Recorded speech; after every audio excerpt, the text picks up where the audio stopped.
Good morning. Today's topic is conductometric titrations with conductivity meter. तो सबसे पहले हम बात करें titration. What is titration? So titration is a process of chemical analysis in which the quantity of some constituent of a sample is determined by adding to the measured sample an exactly known quantity of another substance with which the desired constituent reacts in a definite known proportion. तो titration के द्वारा, अनुमापन के द्वारा हम किसी भी अज्ञात विलयन की सांद्रता ऐसे विलयन के द्वारा ज्ञात करते हैं जिसकी की सांद्रता हमें ज्ञात होती है। अब बात आती है कि चालकता मापी अनुमापन क्या है? What is conductometric titration? So conductometric titration is a laboratory method of quantitative analysis used to identify the concentration of given unknown solution. This titration involves the continuous addition of a reactant to a reaction mixture and observe the corresponding change in the electrolytic conductance of the reaction mixture. अब क्योंकि नाम है चालकता मापी अनुमापन, तो यहाँ पर हम अनुमापन चालकता नाप कर करते हैं। इसमें रिएक्शन मिक्सचर की चालकता नापी जाती है और एक विलयन के द्वारा उसे टाइट्रेट किया जाता है और चेंज ऑफ कंडक्टेंस हम कंडक्टिविटी मीटर से नापते रहते हैं। तो चालकता नापते हुए हम अंत बिंदु प्राप्त करते हैं और उससे हम किसी भी अननोन सॉल्यूशन की सांद्रता को ज्ञात करते हैं। ऐसा क्यों? क्योंकि हम जानते हैं कि conductivity of a solution is proportional to number of free ions in solution. किसी भी विलयन की चालकता उसमें उपस्थित आयनों की संख्या के समानुपाती होती है। अगर हमें किसी भी अम्ल का स्ट्रेंथ ज्ञात करना हो, उसकी सांद्रता ज्ञात करनी हो, तो हम चालकता मापी अनुमापन के द्वारा स्टैंडर्ड सॉल्यूशन, बेस का स्टैंडर्ड सॉल्यूशन लेकर उसे चालकता मापी अनुमापन के द्वारा आसानी से ज्ञात कर सकते हैं। अब हम बात करते हैं कि ये किस प्रिंसिपल पर आधारित है, इसका सिद्धांत क्या है। जैसा कि हम जानते हैं, अनुमापन में एक आयन दूसरे आयन के द्वारा रिप्लेस किया जाता है। जैसे ही एक आयन दूसरे आयन का स्थान लेगा, उसकी आयनिक कंडक्टिविटी में अंतर स्पष्ट हो जाएगा और जैसे ही उसकी चालकता में परिवर्तन होगा तो overall electrolytic conductivity of solution वो चेंज हो जाएगी। तो हम स्टेप बाय स्टेप चालकता नापते हुए और addition of base, reaction mixture में हम बेस को ऐड करते जाएं और चालकता नापते जाएं, तो हमारे पास चालकता का एक ट्रेंड प्राप्त होगा और हम देखते हैं कि एंड पॉइंट पर चालकता तेजी से बढ़ती है। और अगर इसे हम ग्राफ के द्वारा रिप्रेजेंट करें तो हमें एंड पॉइंट बहुत स्पष्ट रूप से प्राप्त हो जाता है। जैसा कि एसिड बेस टाइट्रेशन है, तो अभिक्रिया में जब अम्ल में क्षार डाला जाता है तो चालकता का मान कम होता जाता है, क्योंकि अम्ल में उपस्थित H आयन का स्थान क्षार के धन आयन ले लेते हैं। जैसे ही अंत बिंदु प्राप्त होता है, चालकता का मान बढ़ता जाता है। इन्हें ग्राफिकली प्लॉट करके हम अंत बिंदु ज्ञात कर लेते हैं।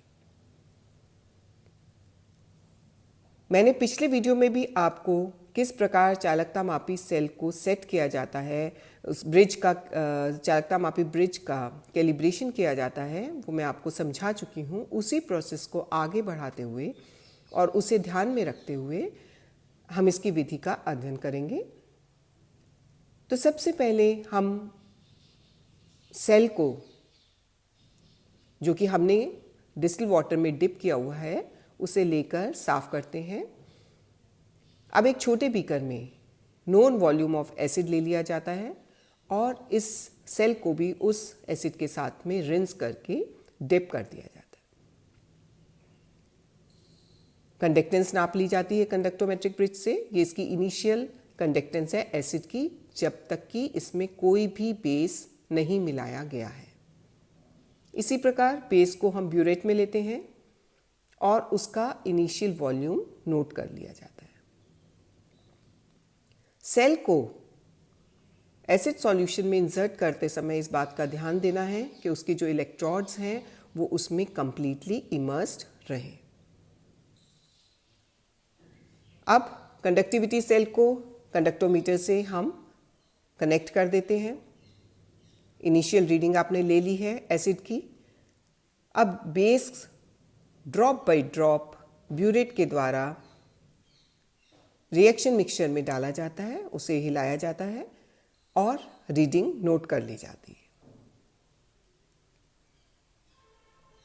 हम क्या देखते हैं कि धीरे धीरे चालकता में कमी आ रही है।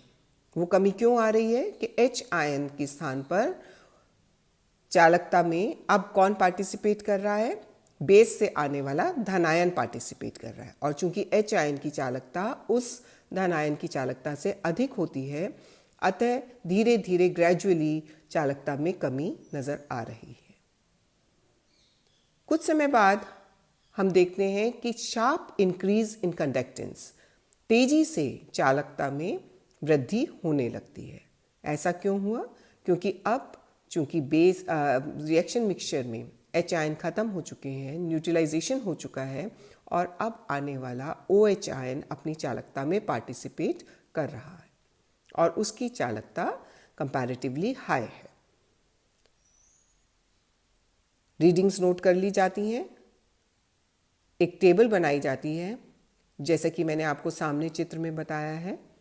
पहला serial number, second volume of alkali added ml के अंदर, और जो ऑब्जर्व्ड कंडक्टेंस है मोल्स में या मिलीमोल्स में वो आप नोट करते जा रहे हैं। सबसे पहले आप सेल कांस्टेंट ज्ञात कर चुके हैं, उसका मान आपको मालूम है, वो आपने यहाँ लिख लिया है x का। और अब हम जब इसको ग्राफिकली रिप्रेजेंट करते हैं तो कंडक्टेंस और वॉल्यूम ऑफ एल्कली एडेड के बीच में जब आप ग्राफ खींचेंगे तो ये ग्राफ चित्रानुसार प्राप्त होगा। इस ग्राफ के जो पॉइंट्स हैं इंटरसेक्शन के, इस ग्राफ को आपने इंटरसेक्ट किया, वो एंड पॉइंट बताएगा। उस एंड पॉइंट का वॉल्यूम हम नोट कर लेंगे और उस एंड पॉइंट के वॉल्यूम से हम कैलकुलेशन के द्वारा N1V1 is equal to N2V2, जहां हम जानते हैं कि N1 अननोन एसिड की नॉर्मेलिटी है, V1 एसिड का वॉल्यूम है, N2 क्षार की नॉर्मेलिटी है और V2 उस क्षार का एंड पॉइंट पर वॉल्यूम है। इस कैलकुलेशन के द्वारा हम किसी भी विलयन जिसकी सांद्रता हमें ज्ञात नहीं है उसकी सांद्रता ज्ञात कर लेते हैं। चूंकि ये चालकता मापी अनुमापन है, इसमें चालकता बहुत एक्यूरेटली कंडक्टोमेट्रिक ब्रिज के द्वारा आ रही है, तो इसलिए हमेशा कंडक्टोमेट्रिक टाइट्रेशंस वॉल्यूमेट्रिक टाइट्रेशन से ज़्यादा रिलायबल रिजल्ट्स देती हैं। तो इस प्रकार आप प्रैक्टिकल में लैब में इसे किस प्रकार करेंगे वो विधि आपने जान ली है।